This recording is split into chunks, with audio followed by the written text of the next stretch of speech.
के री एग्जाम का शेड्यूल घोषित किया जाए और समय पे भर्तियां हो, उस मांग के समर्थन में। और तीसरा कि वो प्राइवेट एजेंसियां जो शिक्षा व्यवस्था में घुस करके लगातार इस तरीके के मिसमैनेजमेंट को, इस तरीके के करप्शन को सिस्टमैटिक बना देती हैं, उन एजेंसियों को, टीडीपीएल जैसी एजेंसियों को, एनटीए जैसी एजेंसियों को तुरंत रद्द करके इन परीक्षाओं को कराने की जिम्मेदारी सरकारी संस्थानों को देनी होगी, ताकि जवाबदेही सीधी सरकार से ली जा सके। ये तीन मांगों के समर्थन में आज हम लोगों का मार्च निकल रहा था बिरसा मुंडा चौक से। उस मार्च के दौरान जब मैं वहां पे खड़ी हुई थी बैनर के पीछे, मेरे साथ साथी विभा खड़ी थी, बहुत सारी और महिला साथी खड़ी हुई थी, नारा लगा रही थी। तो एक व्यक्ति जिसका नाम अमरनाथ पांडे है, 26 वर्ष के हैं, वो हजारीबाग में रहने वाले हैं, हिंदी ऑनर्स की पढ़ाई कर रहे हैं विनोबा भावे विश्वविद्यालय से और आरएसएस के मेंबर हैं। वो व्यक्ति आ करके पीछे से मेरे ऊपर इंक फेंकते हैं सर के ऊपर और अपने इस क्रिमिनल एक्ट को जस्टिफाई करने के लिए वही करते हैं जो आरएसएस से एफिलिएटेड लोग करते हैं, और वो है धर्म का सहारा लेना। जय श्री राम का नारा वो लगाते हैं। उसके बाद वहां पे जो लोग प्रोटेस्ट में मौजूद रहते हैं वो उनको पकड़ते हैं और उनको पुलिस के हवाले किया जाता है। इस वक्त वो पुलिस थाने में ही है, उनका डिटेल्स लिया जा रहा है, उनसे बातचीत जारी है। इस तरीके की हिंसा जो आरएसएस और भाजपा के लोग लगातार छात्रों के आंदोलन को कमजोर करने के लिए करते आए हैं, इसके खिलाफ मैं यहाँ से बात रखना चाहूंगी। वो लोग जो क्लेम कर रहे हैं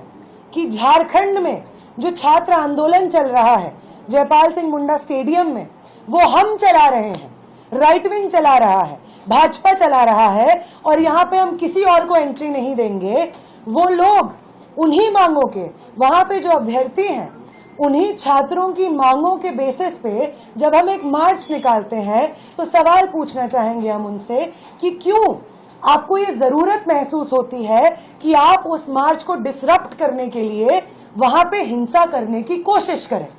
अगर आप छात्रों के आंदोलन के साथ खड़े हैं और सिर्फ अपनी राजनीति की रोटियां नहीं सेक रहे हैं, तो आपको इस तरीके के मार्च से कोई प्रॉब्लम नहीं होनी चाहिए जो हम निकाले हुए थे, क्योंकि उसकी सारी मांगे उन छात्रों के समर्थन में थी जो छात्रों की मांगे इस वक्त जयपाल सिंह मुंडा स्टेडियम में छात्र रेस कर रहे हैं। बहुत सारे अभ्यर्थी जयपाल सिंह मुंडा स्टेडियम से हमारे इस मार्च में शामिल हुए थे। झारखंड भर से अलग अलग जिलों से स्टूडेंट्स इस मार्च में शामिल हुए थे,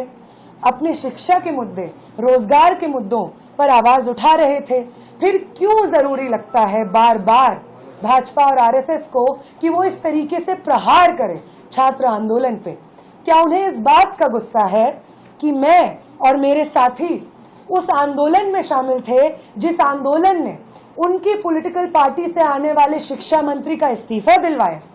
क्या ये एक बदले की भावना से सुचारू रूप से वो जिस तरीके से ऑनलाइन महिलाओं को पकड़ पकड़ के बलात्कार की धमकियां, जान से मार देने की धमकियां दे रहे हैं, उन महिलाओं के ऊपर टिप्पणियां कर रहे हैं, 6 एफआईआर 15 साल की एक लड़की पे कर रहे हैं, इसी नफरत और बदला लेने के एजेंडे से क्या आरएसएस के लोगों को ये बात कही गई है कि आप जाइए और वो तमाम लोग जो जंतर मंतर के आंदोलन में शामिल थे उन लोगों के ऊपर इस तरीके की हिंसा करिए? ये पहला सवाल है जो मैं चाहूंगी प्रेस के माध्यम से हम पूछे, उठाएं। अगली जो चीज है जिसपे हम बात करना चाहेंगे वो ये है कि वो पॉलिटिकल पार्टीज जिन्होंने पिछले महीने में जो हमारा छात्र आंदोलन चल रहा था धर्मेंद्र प्रधान के इस्तीफे के लिए, उसमें अपनी एकजुटता जाहिर की, समर्थन जाहिर किया, हम एक्सपेक्ट करते हैं कि वो पॉलिटिकल पार्टीज जो इंडिया अलायंस से हो सकती हैं, जेएमएम हो सकता है, अगर वो हमारे छात्र आंदोलन का समर्थन कर रहे थे तो उन्हें जयपाल सिंह मुंडा स्टेडियम में जो छात्र संघर्ष कर रहे हैं उनकी मांगों को भी मानना होगा, ताकि वो ये फर्क दिखा सके कि छात्र विरोधी भाजपा सरकार के खिलाफ हम सब संगठित क्यों हैं और छात्रों के हित में अगर वो सही मायने में है तो छात्र आंदोलन जो झारखंड में चल रहा है उसकी उसकी सभी मांगों को यहाँ पे झारखंड की सरकार माने, ये हम आखिरी बार मीडिया